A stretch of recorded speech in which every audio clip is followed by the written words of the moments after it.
9 people? That's a lot. It feels like a whole baseball team. When I was young, I always dreamed of having a cute house with a white dog, just like in storybooks. But real life isn't always so nice. I finally got my own house, but when I came back from work, it was full of people, like a dormitory. I'm not happy about it. My name's Mary, and I'm 32 years old. I work in an office. I've been really focused on my job, but lately all my friends have been getting married one after another. Buying wedding gifts has been expensive. I started feeling like I needed to find someone too, so I started going on dates. Mary, when are you going to give me grandkids? Every time I went home, my dad David would ask this, and it made me really uncomfortable. So, I started visiting less. My mom died when I was young, so I grew up with my dad, my brother, and my grandparents. My brother got married early and lives near our old home. He has 2 daughters, my cute nieces. I already have nieces at my brother's. Isn't that enough?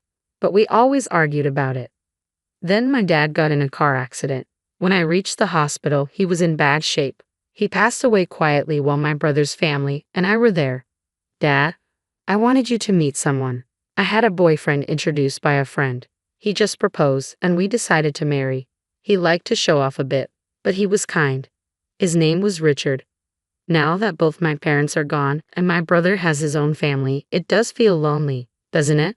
I said softly while petting my cat Lucy, just back from the funeral. Mary, you're not alone. You're part of my family now, Richard said, holding my hand gently. He was worried about me and came to check on how I was doing. Let's make a happy home together, I thought. Maybe I could find simple happiness. Little did I know what was coming. Welcome. It's a bit crowded though. I went to Richard's family home for a meeting. Patricia, his mom, was lively and straightforward. I felt a bit nervous walking in, thinking it would just be his parents, but there were lots of people, in-laws, step-grandparents, Richard's brother Charles, his wife Sarah, and their kids Thomas and John. Nice to meet you. That's a big group. The house, built by Richard's dad James, was a bit old and worn, but the family was so welcoming, it calmed my nerves. On the way home in the car, I mentioned how many people there were. Christmas or Thanksgiving must be quite something, I said to Richard, who chuckled in response. It really is crowded. I can't believe they live like this every day. I was genuinely surprised to hear this. Richard's family home was never big, and I thought it was just for gatherings. 8 people in that house, wow, Richard said. Originally, it was just his in-laws and step-grandparents. But then Charles, who couldn't keep a job, moved in with Sarah and their kids without asking. Charles will probably move out once he finds a job, Richard said, laughing. Back then, I thought Richard's family just had some challenges. After we got married, Richard and I, along with our cat Lucy, lived a peaceful life without kids yet. Richard helped around the house, and Lucy liked us. Charles and his family still lived in that crowded house. The walls were covered in children's drawings, and Patricia laughed, saying she stopped trying to clean them long ago. Sarah, Charles's wife, always looked tired. She was older than Charles and close to my age, so we became friends quickly. Hey Sarah, hurry up. Mary, don't just stand there. We're out of beer. Whenever I visited, it felt like Sarah and I were the only ones not sitting down. We were always busy, and I wondered if this was our fate. But the idea of Sarah doing this every day was scary. Sarah worked full-time to make up for Charles, who didn't work much. I was hesitant, but I finally asked, have you thought about leaving him? I've thought about it. It's tough. But we have kids, and he used to be kind, Sarah replied. I couldn't see any good in Charles, but I guess they had their reasons. That's what I thought. Around this time, Richard suggested, how about we build our own house? I was surprised but happy. I've always dreamed of living in a cute house like in storybooks with a white dog in the yard. I had never told anyone, but when I told Richard, he said, that sounds great. We spent our free time visiting model homes, choosing a builder, and a year later, our dream home was ready. We need to keep up with the mortgage, Richard said. Definitely, I replied with a smile. On the first weekend in our new home, Richard's family came over for a housewarming party. Here, Joseph, give them the gift. We're coming in. Oh, what a nice house. Patricia seemed really happy, like it was her own place. I smiled politely. Look, it's a party. Then Joseph handed me 2 cans of beer, like he just bought them. Charles wandered around and found our bedroom, saying, this bed is so comfy. He jumped on it, and the kids joined in, getting excited. Look, there's a cat. They ran around chasing our cat, Lucy. Lucy is friendly, but she's never met so many people at once, so she got scared and hid in the back of the room. Poor Lucy. I looked at Charles and Richard, who were already busy with the party. Mary, Patricia wants appetizers soon. Can I use your kitchen? And sorry about scaring Lucy, Sarah said, feeling bad. Why is someone as nice as her with a guy like that? I care for Sarah like a sister. I'll take care of it, Sarah. You relax, I said, but she still helped with cooking while managing the kids. The step-grandparents were quiet, almost like dolls, not saying much. But they said, "Nice home, right, James?" "Yeah, sorry for the noise," James replied, even though the loud ones were the in-laws. The step-grandparents were the sensible ones in that house. So the odd ones were the in-laws, Charles, and probably my husband Richard too. After that, the in-laws and Charles started coming over almost every weekend. They partied loudly till dawn, and we got complaints from neighbors and even the police. Once Sarah, the step-grandparents, and the kids hadn't visited since the housewarming, but the in-laws put me to work without hesitation. I was really stressed out. Richard also started showing his true colors. Once, when I had a cold and asked him to pick up dinner, he came back with hamburgers. "I can't eat this right now," I said, feeling weak. Instead of getting mad, Richard said, "You need to eat to get better, Mary." What if I had the energy to eat that? I wouldn't have asked for help, I thought to myself. Once, when Richard was sick, I sarcastically asked if he wanted a hamburger. He got upset and said, "No, that's ridiculous." In short, this family was selfish and lacked empathy. They were in for a wake-up call. Enjoy your freedom while you can. You'll get what you deserve, I thought with a wicked smirk. A few days later, I had a business trip planned. "I'm off," I said happily to Richard on the morning of my departure. "Is your trip today?" "Sarah's also away on business," Richard said. "Really? I didn't know." "What a coincidence," I replied. "Mom said they'd be in trouble without someone to take care of the house." Richard laughed mockingly, making me think he was being mean. I was busy during my trip. Days went by quickly, and before I knew it, a lot of time had passed. A big typhoon hit, and I contacted Richard. "We're okay, but the family home had some serious leaks," he said. I understood, thinking about their old house. The day I came back home arrived.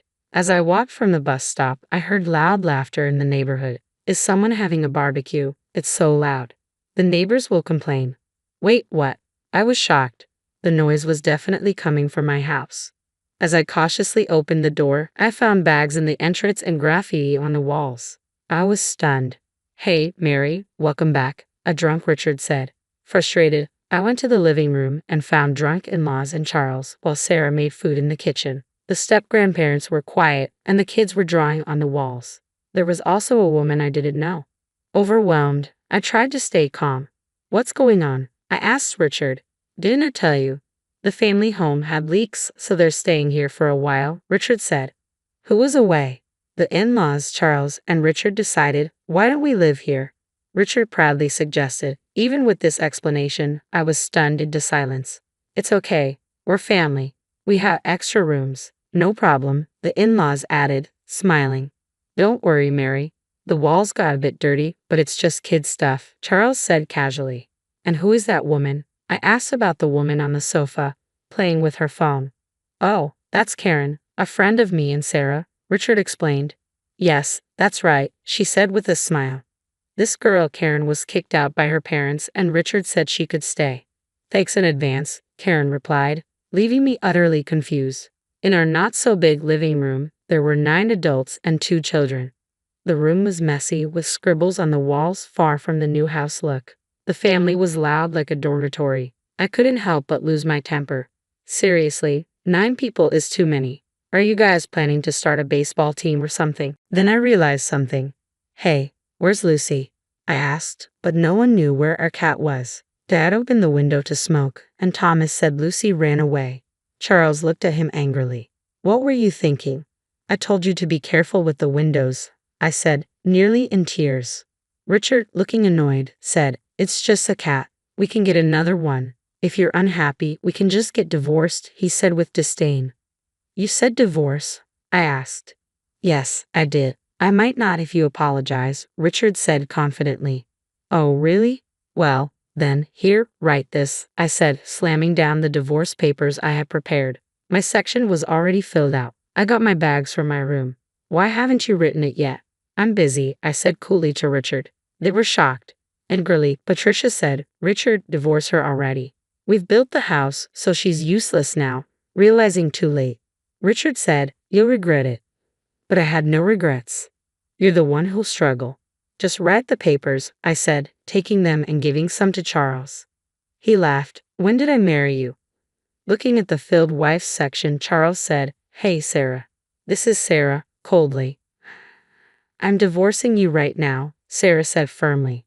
Charles exclaimed, Sarah bites the hand that feeds you, huh, Joseph? He was talking nonsense. From my perspective, Sarah had been treated like a servant in her in-laws' house. Charles took most of her earnings, leaving little for living expenses.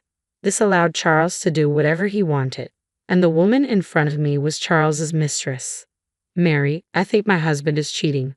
Sarah had confided in me before we planned our divorces. Sarah endured it for her children, but Charles started selling their belongings. She reached her limit. Sarah told me everything. Furious, we started planning our divorces. Sarah gathered evidence of the affair. Her recent business trip was a lie. We looked for a new place to live halfway. Like me, Sarah had no family to turn to, but a friend offered her a job in another state. It was a good opportunity, and our preparations went smoothly. All that was left was presenting the divorce papers. I want to get out of that hellish house, Sarah said, determined. She had a strong core but had been manipulated by her in-laws. Thinking it would be suspicious to return together, Sarah went back first. She soon contacted me, informing me about the takeover at my house and Charles's mistress moving in. All our actions until then were a performance. Knowing what was happening, I told Sarah, we're not living there anymore. Let the kids draw on the walls all they want. That's what I told her. Charles, thinking he could openly live with his mistress, happily signed the divorce papers. Let's go, Sarah. James and everyone, it's time to leave. The step-grandparents stood up and followed Sarah and her children to the door. Living with people like you, I had given up on life. But Sarah opened my eyes, James said, glaring at the family, and left with his great-grandchildren. The in-laws had been taking money from the step-grandparents' pensions. They were truly awful. Well then, take care, we said as we left. You'll regret this, the family laughed, but we ignored them. Months later, Richard contacted me. Oh, I forgot to block him. I could guess the content of the call, so I answered, Mary, come back. Richard sounded desperate. I barely contained my laughter. Come back, we're strangers now, I replied calmly. Let me talk, Mary. What do you mean? Why aren't you paying the mortgage? Patricia's voice came through, probably snatching the phone from Richard. What are you talking about? I have no idea. I played dumb while Patricia sounded frustrated. Apparently, the mortgage for the house had fallen behind last month. When I pressed Richard, he claimed I hadn't been paying it. What an inconvenience. While I remained silent, Patricia kept talking like a machine gun. First of all, this house, you guys had a combined income of $755,000, right? We could have built a better house. We built this as a new home, but it's not what we expected. Originally, they had planned to take over the house. Sarah had informed me of their discussions. Yes, that's true. But with Richard's $30,000 salary, the bank wouldn't lend us more. If we had taken a joint mortgage, maybe we could have gotten a better house. Hearing this, Richard, you lied. I could hear Richard and Patricia arguing on the phone. I ignored them, ended the call, and finally blocked his number. Richard had a pretentious personality. He always wanted to impress others, especially outside his family. When he suggested building the house, I already had divorce in mind. I told him a friend's husband got a mortgage on his own. How cool is that? I heard these stories like a spell. Richard, wanting to show off, opted for a solo mortgage. I had to hold back my laughter. He probably didn't tell his family because he was afraid of them knowing the truth. But I didn't care. The house was built to Richard's taste. I had no attachment to it anymore. Richard hadn't cheated, but there were no alimony penalties in our divorce. So despite him, I left him with the mortgage debt as my revenge. Let him suffer, and I was able to rescue Sarah, whom I cared for like a sister, from that house. That was my main goal. Later, they couldn't pay the mortgage, and the new house was repossessed. But it was a mess inside, with scribbles everywhere and walls yellowed by cigarette smoke from Charles and his mistress. It didn't look like a recently built house.